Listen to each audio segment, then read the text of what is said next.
Meu nome é Plínio Tomás. Eu sou engenheiro civil, formado na Escola Politécnica da Universidade de São Paulo. O meu objetivo é socializar o conhecimento. Agora vou apresentar início de movimento de partículas sólidas em canais.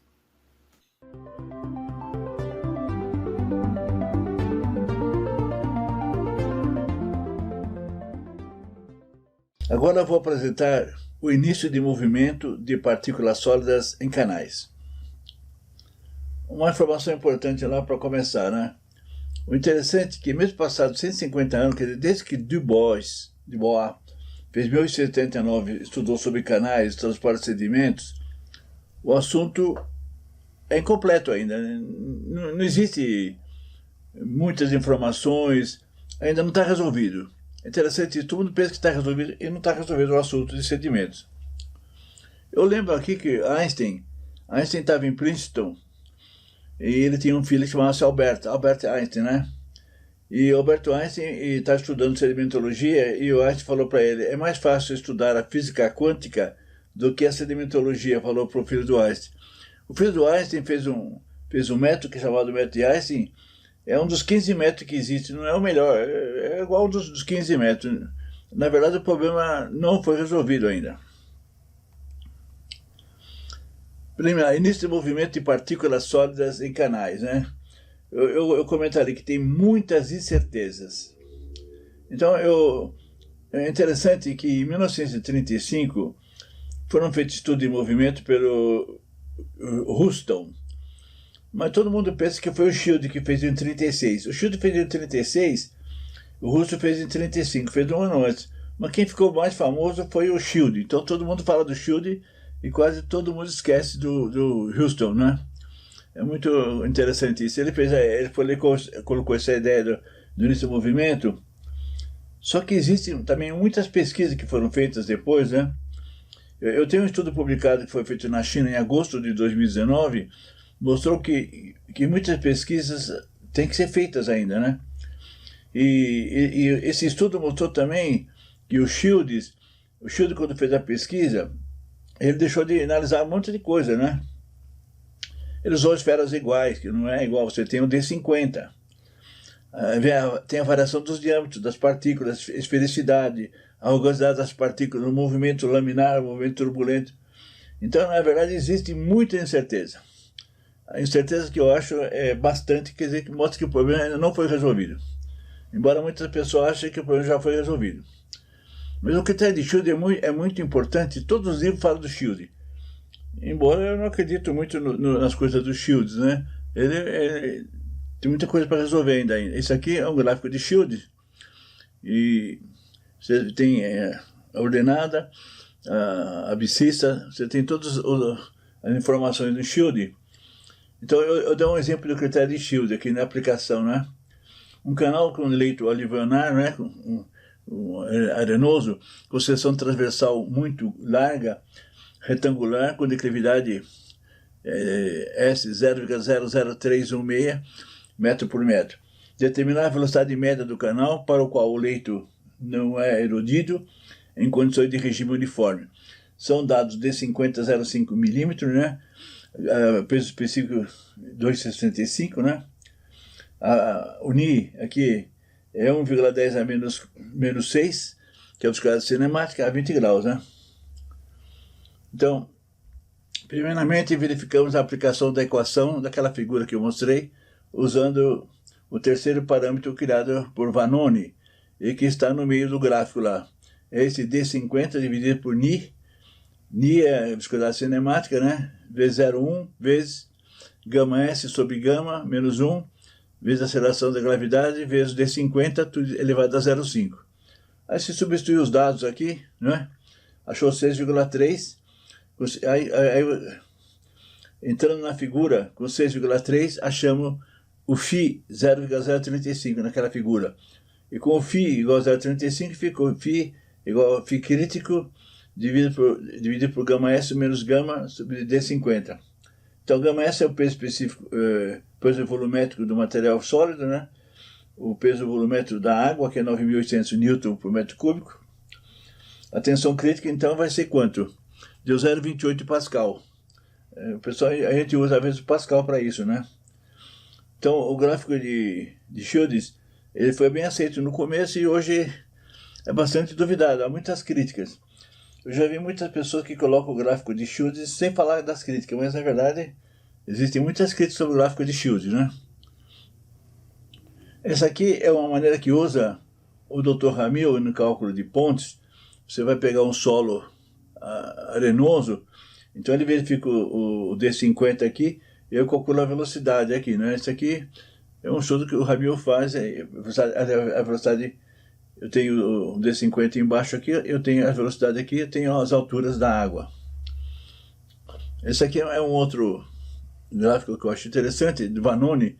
Vanoni é um grande especialista em sedimentologia, ele já morreu há alguns anos, eu tenho um livro dele também, e ele fez esse gráfico, que é um gráfico muito interessante também, faz isso para vocês conhecerem o gráfico de Vanoni. Agora eu apresento mais umas equações que está aqui de Gardi, né, de 1970, né, o início de movimentos, né. Isso aqui eu tirei do estudo do Fluvial Hidrodynamic da Índia, livro de 2014, da Amazon Kindle, né. Então, a velocidade crítica, que eles chamam de velocidade crítica, é delta. Esse delta, na verdade, é 1,65, né? É 2,65 menos 1 é 1,65 vezes G, aceleração da gravidade, o D50 é o diâmetro da peneira, que passaria ali, seria em metro, né? E logaritmo, H, esse H seria a altura da água, né? Então, essa fórmula aqui de Gardi, de 1970, que está nesse livro desse Pavel aí. Qual que é a velocidade crítica, então? Eu substituo aqui e eu tenho o valor, né, da velocidade crítica. Então eu tenho um dado aqui, ó, eu tenho o D50 igual a 5 milímetros, tenho uma altura de 1,07 metro, 1 centímetro. É um caso que eu já fiz na prática, hein? Então a velocidade crítica me deu 0,27 metros por segundo. É uma estimativa, né? Na verdade, o correto, quando a gente fala, ninguém sabe. A partir da velocidade média no canal é 0,27. É a partir dessa velocidade que você criaria o transporte das partículas sólidas. Na verdade, a gente não sabe direito isso. Se você comparar isso com a tabela feita pelos russos, citada por Ventechou, você verifica que ele coloca a velocidade permissível, assim, em máximo de 0,42. Quando eu faço o cálculo de transporte de sedimentos em plano inclinado assim, eu não uso o 0,27. Eu uso a velocidade de 0,42, mesmo sabendo que vai ser transportado um pouco os sedimentos. Essa aqui é a outra equação de Zancke. É um alemão, eu tenho várias coisas de Zancke, ele é muito bom. Essa equação é ΔG D50, a mesma coisa que o outro, e tem o Ni dividido por D, que é o diâmetro, né? Ele tem o interessante que ele tem o C1. O C1 é para solo não coesivo, solo arenoso é 1, e quando o solo é coesivo é 0,1, né? Então é fácil de calcular também. E calcular pela equação de Zancke, né? 1977. Eu fiz o mesmo cálculo para a equação de Zancke, o D50 igual a 0,5, e eu achei a velocidade crítica de 0,25. Quer dizer, a partir de 0,25, a velocidade vai arrastar sedimentos. Antes disso, não. Esse Zancke fez bastante pesquisas. Esse aqui é o estudo feito pelos russos, né, que o Ventechou foi na Rússia, ele trouxe estudo para os Estados Unidos e até usado até hoje, né? Que nem se você pegar aqui o D50 igual a 0,5 milímetro, que eu acabei de falar, a velocidade máxima é 0,42, que eu uso bastante essas coisas aqui, do Ventechou. O Zancke foi feito pelos russos em 1936.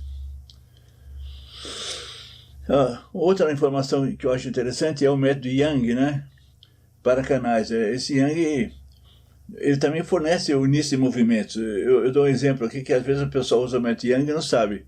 Eu peguei uma área aqui com 4,22 km², um Talweg com 3,44 km, diferença de nível, declividade média, o tempo de concentração que eu calculei e a precipitação anual tal. Então eu calculei o canal aqui. O que era mais importante é ver o D50, que é 0,5 milímetro, e o Young, ele pega um diâmetro médio que é o dobro do 0,5. Eu nunca entendi por que o Young fez isso, mas ele faz isso. Eu já vi um estudo que aumenta o diâmetro por 25%. Ele aumenta em 50%, ele dobra 200%. Não sei porquê, mas ele faz isso, né? O Young. Então o Young conhece, ele calcula a velocidade de atrito, uma vez chama a velocidade de shield, né? O asterístico aqui que deu 0,07, né? E para a partícula maior que 0,1 milímetro, que é o nosso caso aqui, ele vai calcular esse W, né? Esse W é uma fórmula grandona aqui, que tem o Ni, que é 1 vezes 10 a menos 6 metros quadrados por segundo. A velocidade cinemática aqui, inclusive ele tem fórmula para calcular a velocidade cinemática em função da temperatura, o Young. Aí ele calculou aqui, interessante que ele calculou esse W de 0,10. Então, a velocidade de queda é 0,10. Né? Então, o asterístico vezes D vezes Ni me deu 72,7, que é maior que 70. Se for maior que 70, o asterístico vezes D sobre Ni é maior que 70, né? Então tem essa fórmula, o C sobre W, 2,05, o C 2,05 vezes 0,10 que eu já calculei, dá 2, então a velocidade de início é 0,205. Então, só para vocês verem, o início de movimento, que eu apresentei várias maneiras, o Young também tem uma maneira de usar o início de movimento. Esse é 0,205. Às vezes a pessoa esquece que o Young também faz isso. É bem interessante. Bom, muito obrigado. Meu nome é Plínio Tomás, como eu já falei. Eu tenho mais de 50 livros no meu site, pliniotomás.com. Tenho meu e-mail, quem quiser ter qualquer dúvida. E no YouTube tem mais de 100 vídeos, né? Plínio Tomás de Engenharia.